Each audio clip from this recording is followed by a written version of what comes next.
नमस्कार, मैं त्रिपुरारी मिश्रा। आप देख रहे हैं देवभूमि न्यूज़। देवभूमि न्यूज़ में हम बात करेंगे आज प्रदेश के हालात पर कि प्रदेश के हालात कैसे हैं। इसी पे हमारे साथ बात करने के लिए कांग्रेस की युवा महिला नेता अनुकृति गोसाई जी हैं। मैम, पहले तो आपका स्वागत है। मैम, सरकार बने 1 साल होने जा रहा है, तो आपको क्या लगता है कि इस समय जो उत्तराखंड की हालत है उसे आप कैसे देख रही हैं? पहले तो बहुत धन्यवाद आपका।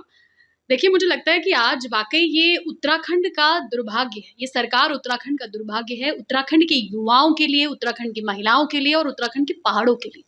मैं तीनों मुद्दों पे बात करूँगी। अगर हम जहाँ तक आज उत्तराखंड के युवाओं की बात करते हैं, आप इसी साल में आपने देखा यूके ट्रिपल एससी का घोटाला उत्तराखंड के अंदर हो जाता है। हमारे इस पहाड़ी राज्य में जो बच्चे हैं वो पहाड़ों से पढ़कर, क्योंकि पहाड़ों के अंदर कई बार ऐसा होता है कि स्थिति नहीं रहती है कि आप आगे एग्जामिनेशन की कोचिंग कर पाएं। पहाड़ों से चलकर शहरों तक आते हैं, किराए में कमरा लेते हैं, वहां कोचिंग करते हैं और कोचिंग के बाद ये उम्मीद रखते हैं कि वो इस प्रदेश के अंदर अधिकारी बनेंगे, इस प्रदेश के अंदर पटवारी बनेंगे, लेखपाल बनेंगे और इस उम्मीद के साथ पढ़ाई करते हैं, बहुत मेहनत करते हैं। और हमारे प्रदेश के अंदर, इस सरकार के अंदर यूके ट्रिपल एससी का घोटाला हो जाता है। उसमें मुख्यमंत्री जी का बयान आता है कि मैं केदार बाबा की कसम खाता हूं या बद्रीनाथ धाम की कसम खाता हूं, इस तरीके के जो बयान उनके रहे कि आगे से कोई भी घोटाला ऐसा नहीं होगा और अगर होगा तो हो नहीं सकता। और उसी में 1 महीने 2 महीने के अंदर लोक सेवा आयोग के अंदर उत्तराखंड के अंदर घोटाला हो जाता है, उत्तराखंड के अंदर पेपर लीक हो जाता है। देखिए, समझने वाली बात यह है कि उत्तराखंड के अंदर पहले तो बहुत सालों तक क्या कहते हैं, नियुक्तियां नहीं आती हैं, परीक्षाएं नहीं होती हैं और जब परीक्षाएं होती हैं तो परीक्षाओं के पेपर लीक हो जाते हैं।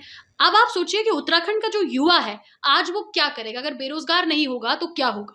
आज उत्तराखंड के अंदर युवा आक्रोशित हैं, सड़कों पर है, निरंतर रूप से सवाल पूछ रहे हैं कि हमारे भविष्य का क्या होगा। तो आज मैं आपसे कह रही हूं कि उत्तराखंड के युवाओं का जो भविष्य उत्तराखंड में सुरक्षित नहीं है। तीसरी चीज, एक और चीज यहां पर मेंशन करना चाहती हूँ। उत्तराखंड के अंदर हमने देखा विधानसभा भर्ती घोटाला हो जाता है। देखिए, इस केस में बिल्कुल साफ है कि दोनों ही तरीके के युवाओं के साथ अत्याचार है। पहली चीज, जिन युवाओं को रोजगार मिलना चाहिए था उनके साथ नाइंसाफी है, उनको रोजगार नहीं मिला। और जिन युवाओं को, उत्तराखंड के युवाओं को जिनको रोजगार मिल गया, उन युवाओं को जनहित पर चिट्ठी में जारी करके कि जनहित में इनका रोजगार लिया जाता है, उनको बाहर निकाल दिया जाता है। देखिए, उनकी भी गलती मैं इसलिए नहीं कहूंगी कि जितनी गलती उनकी है उतनी ही लगाने वालों की भी है। आज वो एक ऐसी स्थिति में युवा पहुंच गए हैं, कुछ बच्चे ओवर एज हो गए हैं, कुछ लोग ऐसी स्थिति में हैं कि वो अब दूसरी नौकरी नहीं ढूंढ सकते हैं। अगर उनकी नियुक्तियां गलत थी तो 1 साल के अंदर, 2 साल के अंदर उन्हें बता दिया जाता, दूसरी जगह नौकरियां ढूंढते। देखिए, जैसे हाकम सिंह पढ़ा गया, जब उत्तराखंड लोक सेवा आयोग की पटवारी की भर्ती में निकलता है कि पर्चा लीक हुआ है, तो कहीं ना कहीं ये तो तंत्र है कि जो अधिकारी हैं वो कहीं ना कहीं मिले हुए हैं। मैं आपको बताना चाहती हूँ, हाकम सिंह का इसको मोहरा बनाकर इन लोगों ने जेल में डाला। आज तो हाकम सिंह को हम कह रहे जेल में है, फिर क्यों पेपर लीक हो जा रहे हैं? क्योंकि कहीं ना कहीं सरकार का, सिस्टम का जो डर है वो आज लोगों को है नहीं। उनको मालूम है कि अगर माना भर्ती पेपर लीक भी करेंगे, भर्ती घोटाले भी हो जाएंगे, कुछ दिन जेल में डालेंगे, फिर पेरोल पे रिहा कर देंगे। ये तो सिस्टम है ना भारतीय जनता पार्टी का। अगर आप देखेंगे भी तो अपराधियों को 2 दिन के लिए आप जेल डालो, अगले दिन पेरोल में घुमाओ और उन्हीं का प्रचार कराओ। तो मैं आपसे जो कहना चाह रही हूँ, यहाँ पे सिस्टम का डर जो है वो आज लोगों को नहीं है। बहुत जरूरी है कि इस पे कानून बने, लेकिन उससे भी ज्यादा जरूरी है कि इस प्रकरण की सीबीआई जांच कराई जाए। मैं सीबीआई जांच इसलिए कह रही हूँ क्योंकि देखिए, अगर प्रदेश की सरकार जांच कराएगी तो बहुत ज्यादा भरोसा आज प्रदेश की सरकार पर लोग करते नहीं है। इसलिए नहीं कर रहे हैं। हमने अंकिता हत्याकांड यहाँ देखा, उसमें उसकी जांच के दौरान हमने सारी परिस्थितियां देखी, किस तरीके से सरकार ने आरोपियों को बचाने की कोशिश करी। भारतीय जनता पार्टी की विधायक जो है वो जाकर वहां बुलडोजर चला देती है और उसका प्रचार भी करती है, इतने संवेदनशील मैटर पर, इतनी संवेदनशील स्थिति पर, जब किसी महिला का, किसी बेटी की हत्या कर दी जाती है, उस पर अगर आप राजनीति करते हैं तो मैं सोचती हूँ ये शर्मनाक बात है। क्योंकि आप एक खुद महिला हैं और अभी आप यंग हैं, तो क्या लगता है कि मतलब उत्तराखंड महिलाओं के लिए कितना सुरक्षित है? देखिए, उत्तराखंड देवभूमि है और उत्तराखंड में ऐसा नहीं, उत्तराखंड महिलाओं के लिए बहुत सुरक्षित है। हमारे यहाँ देवभूमि के रूप में उत्तराखंड को पूरे देश और दुनिया में जाना जाता है। वो तो मैं आपसे कह रही हूँ कि दुर्भाग्य है कि अंकिता हत्याकांड जैसे मैटर हमारे उत्तराखंड के अंदर सुनाई देने लगे हैं। और उसमें भी मैं कहीं ना कहीं कहूंगी कि जो सरकारी तंत्र है, चाहे वो पुलिस प्रशासन हो या आपके डिस्ट्रिक्ट मजिस्ट्रेट्स हो, SDMs हो, कहीं ना कहीं उन लोगों की भी कमियां हैं, क्योंकि उस पर कार्रवाई नहीं होती। देखिए, जब अंकिता हत्याकांड भी हुआ तो उस पे भी हमें समझना चाहिए कि जिस समय उसके पिताजी राजस्व पुलिस के पास गुहार लगा रहे थे, उनको बाहर बिठा के रखा गया। जो भाजपा के मंत्री थे उन्हें अंदर बिठा के चाय पिलाई जा रही थी। राजस्व पुलिस ने इसका हफ्तों तक संज्ञान नहीं लिया, और जब ये जो मुद्दा तूल पकड़ने लगा, उसके बाद ये स्टेट पुलिस को ट्रांसफर कराया गया। तो कहीं ना कहीं सिस्टम जिम्मेदार है कि नहीं? तो आज मैं आपसे कह रही हूँ, ऐसा नहीं है कि उत्तराखंड महिलाओं के लिए अनसेफ है, ये मैं नहीं कह सकती। उत्तराखंड देवभूमि है और हमारी देवभूमि के अंदर महिलाओं का आदर किया जाता है, सम्मान किया जाता है। पर दुर्भाग्य है कि आज ऐसे किस्से हो रहे हैं, और उसके लिए हम इसलिए आवाज उठा रहे हैं कि उसका जो अंजाम है, जो लोग हैं, उनको सजा जल्द से जल्द होनी चाहिए और कड़ी होनी चाहिए, ताकि ऐसा कोई किस्सा दोबारा हमारी देवभूमि में ना हो। मैं बात करूंगा जोशीमठ का, क्योंकि देखिए जो कांग्रेस ने भी राज किया है, भाजपा ने भी राज किया है। एक मिस्टर रिपोर्ट आती है, उसमें ये कहा जाता है कि जोशीमठ से छेड़छाड़ ना की जाए, नहीं तो जो आने वाला परिणाम है बहुत ही भयानक होगा। तो मेरा कहना ये है कि जिस प्रकार से वहाँ पे काम स्टार्ट हुए, फिर बीच में बंद हुए, फिर स्टार्ट हुए, फिर बंद हुए, तो क्या लगता है कि इसमें कांग्रेस भी भाजपा है? मैं पॉलिटिक्स की बात नहीं कर रहा हूँ, जो जोशीमठ में हुआ उसका जिम्मेदार कौन है?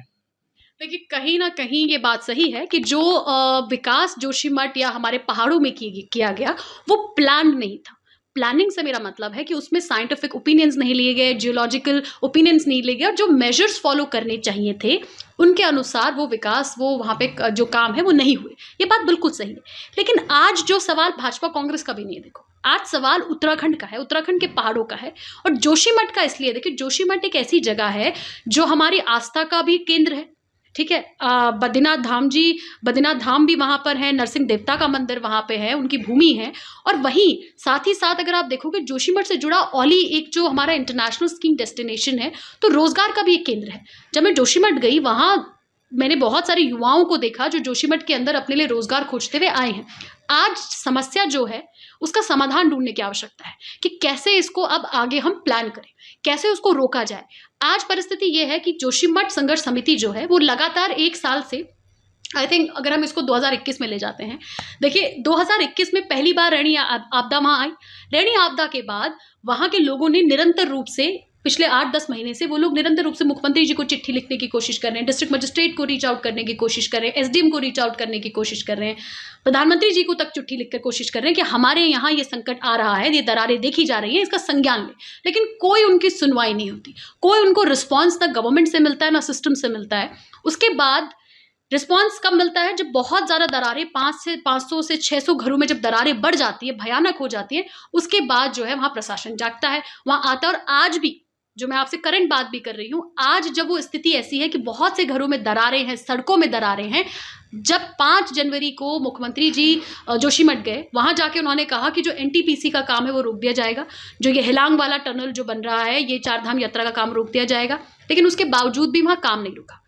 देखिए, दोनों चीजें, पहली बात, क्या उनको एनटीपीसी का इतना दबाव है कि हमारी सरकार, हमारे मुख्यमंत्री जी के कहने पे वो काम नहीं रुक पा रहा है? ये अपने आप में दुर्भाग्यपूर्ण बात है। दूसरी चीज, वहां कहा गया ब्लास्टिंग नहीं होगी, वहां निरंतर रूप से आई थिंक 20 जनवरी तक ब्लास्टिंग हो रही है। उसके बाद भी एक लोकल वीडियो जो है वो सामने आया, लोकलाइट्स ने बनाया। और अब जब उन्होंने कहा कि हम जोशीमठ के लिए प्रीफैब स्ट्रक्चर्स बनाएंगे, अभी तक 1 महीना होने को है, अभी तक कोई ऐसी लोकेशन आइडेंटिफाई नहीं की गई जहां पे प्रीफैब स्ट्रक्चर्स बनाए। उन्होंने कहा हम मुआवजा देंगे, होटल्स को तोड़ दिया गया है, घरों को तोड़ने की कोशिश की जा रही है, लेकिन मुआवजा क्या दिया जाएगा अभी तक तय नहीं है। लोगों को ये नहीं मालूम है कि अगर उनका घर टूट गया तो वो कहाँ जाके बसेंगे, उनका रहने का क्या होगा, कोई अंदाजा उनको। मैं आज आपसे कहना चाहती हूँ कि जोशीमठ के लोग हजारों, 600-700 लोग, हजारों की संख्या में आज अगर रैलियां निकाल रहे हैं, उस कड़ाके की ठंड में अगर वो महिलाएं बैठी हैं, अगर जोशीमठ में सब कुछ ठीक है तो फिर क्यों बैठी हैं? न्यूज चैनल्स हो सकता है ना दिखाएं, मैं तो कह रही हूँ, अखबार हो सकता है ना छापे, लेकिन इस आवाज को आप दबा नहीं पाएंगे।